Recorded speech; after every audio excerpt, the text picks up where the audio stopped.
بابا بیا یه داستانی تعریف کن.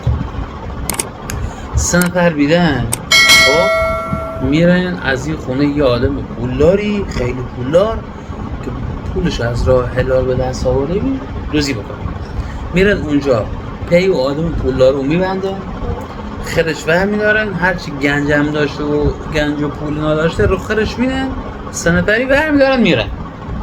خب بعد میرسن تو مسیری که دارن میرن 2 نفری با هم میان صحبت میکنن، میگن اون یه نفر رو بکشیم خب که گنجه بود گیر خون دوتا میان.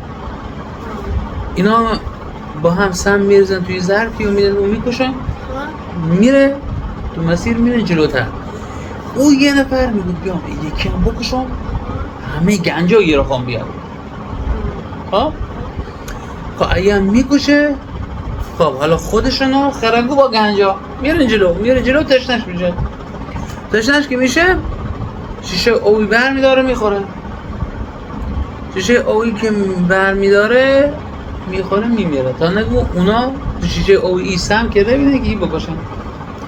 پس میمونه خر با گنجا.